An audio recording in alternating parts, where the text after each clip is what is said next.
No real surprise, there is North London derby dominating all of the back pages this morning. Back at the Sun, their headline, Art in Mouth. Mikel admits he was praying at the end. The headline on the back of the Times this morning, rivals go stride for stride. Pictures of smiling Bukayo Saka and Erling Haaland. We won't crack this time, Arteta vow after emotional victory against Spurs. Keeps his Gunners in the title fight. And also one more headline for you. This is from Inside the Telegraph. Arsenal defy late scare to clinch derby spoils and cast off the choke tag. Is that fair, Ray? Did they show yesterday Arsenal going to Spurs, winning, seeing off a late fight back to this choke and bottlers tag is lazy and very lazy? They don't need to get themselves in that position. Let's get things right. I mean, they've got to see games out a little bit better, play in the opposition half sometimes. I mean, it ain't great football to watch, but you get the result. And no one looks back at how you finish his games and that sort of thing. Look. The Invincible season, when we played, we had some really bad games, but we knew how to see it out, certain games, or get back into games. So, but I was as much as a relief for Mikel Arteta at the end of the game. I think most Arsenal fans were the same. I mean, where's the whistle? Where's the whistle? Everybody was calling for the ref to blow up, and that's credit to Spurs as well, because they looked like they was beaten. I could have said it could be 4 or 5 here. Then suddenly they got themselves back into the game. Bad mistake by Raya. And then Spurs got the penalty, obviously, and they was pushing for that point. And credit to Spurs, but Arsenal saw it out, and a massive 3 points. And as I said before, if Man City do drop points and Arsenal go on to win the league, then they won't look back and say, well, we nearly blew it there, which they did probably last season. They had 3 draws, didn't they, last season? When the West Ham game, Liverpool, West Ham, when they was cruising, and Southampton, which probably put them out of the title race. So they might have learnt their lesson a little bit from last season.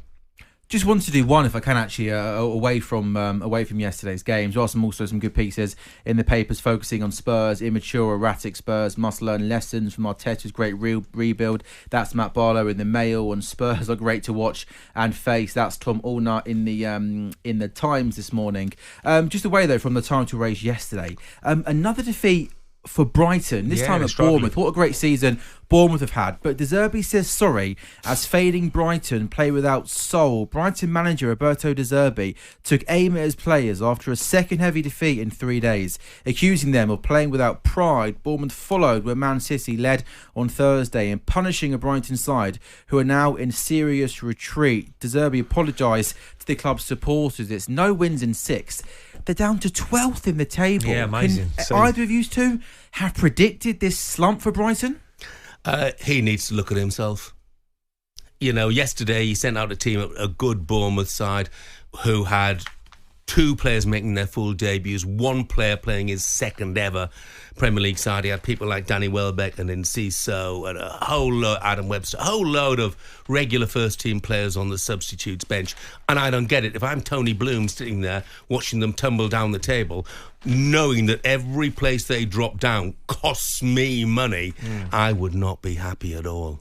But I mean, what now for Brighton? Because De Zerbi, only felt like a few months ago he was being tipped for some of the big jobs, the Liverpool job. What next for him, and what next for Brighton, Ray? Well, certainly he will be touted around. I mean, what he's done at Brighton, we know they're a selling club. You know, they bring so many good players into the club. They've got great recruitment, how they work it, and they do sell players every season.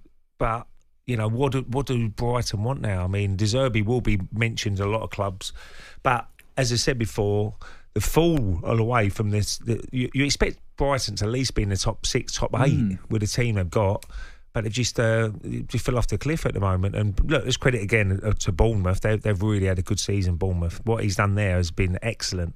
And now big questions to be asked about the summer, what they do. If they sell more players, I don't know. There'll be clubs probably asking for certain players for Brighton.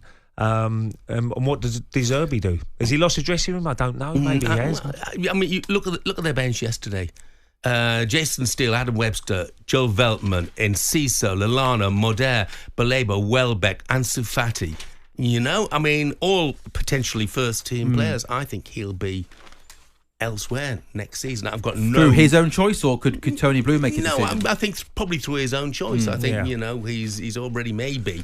I've got no knowledge, but maybe he's eyeing we that know exit door behind already. The scenes, a lot of work is done behind the scenes and you know, the agents would be taking other Conversations people out. happening, Oh, yeah. would you be interested with this and that? And obviously, he's a professional, so he won't do it yet. But if that's the case, he will have a sit down with Brighton in the season and say, look, I've took it as far as I can. I'm off, maybe. On AM, on DAB, via the talkSPORT app and on your smart speaker. talkSPORT.